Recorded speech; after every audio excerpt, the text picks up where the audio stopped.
All right, this is Nathan Wilson with Driving Dreams Restorations in Central Florida. I'm going to attempt my first voiceover here because the video would be way too long if I didn't fast forward a bunch of it. So hopefully I can walk you guys through this as I'm doing it. I just showed those kits, so you can pause it to get the part number if you'd like. I believe they came from Mark II Enterprises. They tend to have a lot of stuff for these old Lincolns, and there's not very many sources at all, but that's who I used for these parts. So you see I basically just took the bolts out. I'm just getting it apart.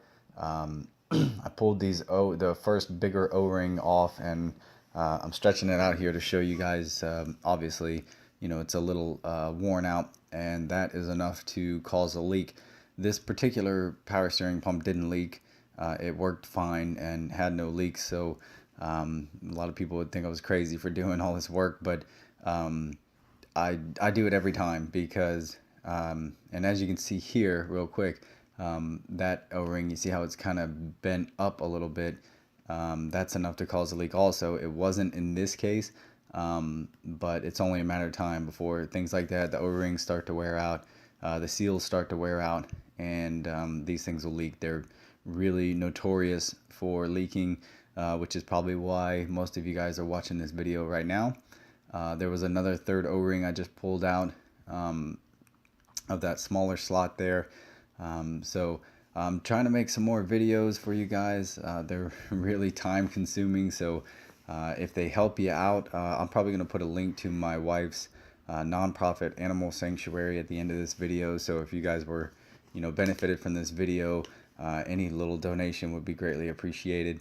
It does take a little bit of time to do this. I'm trying to do as many as I can. I've got actually lots of footage of lots of different things I've been doing on these cars.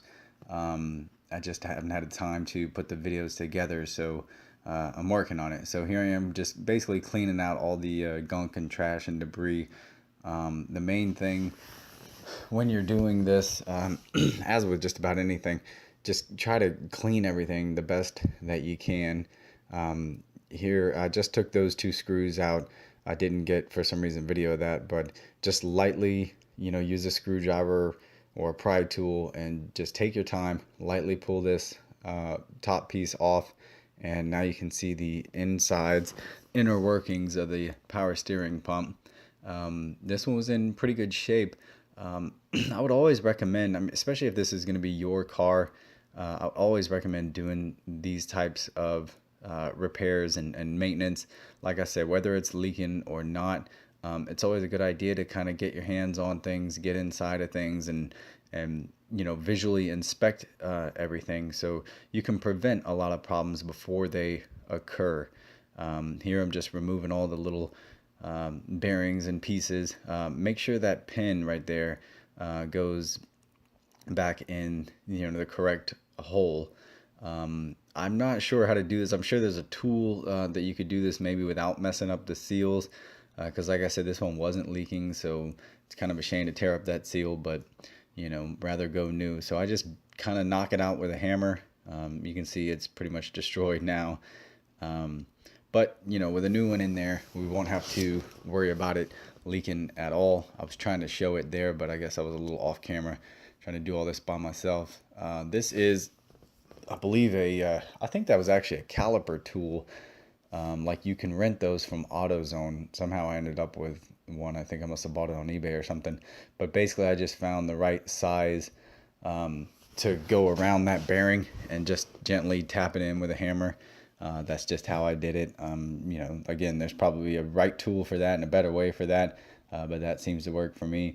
And then you just kind of line everything back up, take your time. You know, you see I'm wiping everything down, I'm cleaning everything. Some time, it looks like I've already painted this at this point. I usually clean everything in a parts cleaner.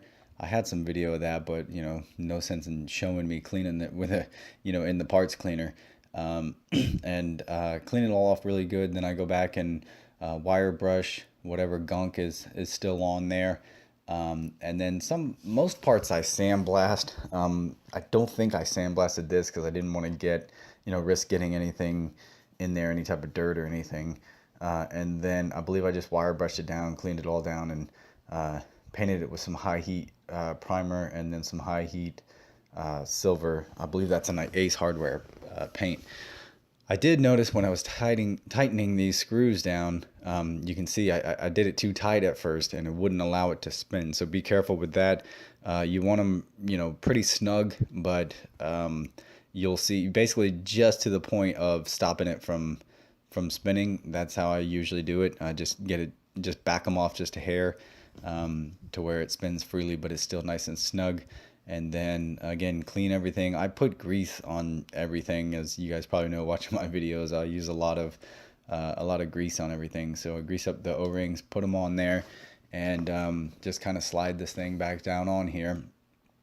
Make sure everything's clean and greased, and then just line it up and screw it or bolt it back together.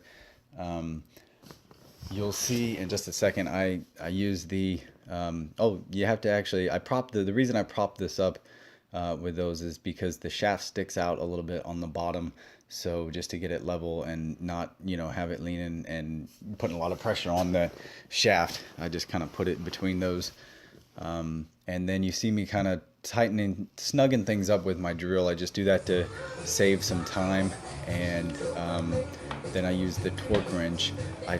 I forget what torque I used. I don't think I found an actual spec sheet on it, but I just, I snugged them down pretty good. Just wanted them to all be even. And then you see I kind of torqued it like you would a tire, back and forth. And then you put these little rubber boots, the little grommets in. Some people say you don't need those. They're not that expensive. So I go ahead and get them again from Mark II Enterprises. Put all the little rubber grommets in and mount it up, and that should do it. So I hope this video helped you guys, and I'll see you on the next one.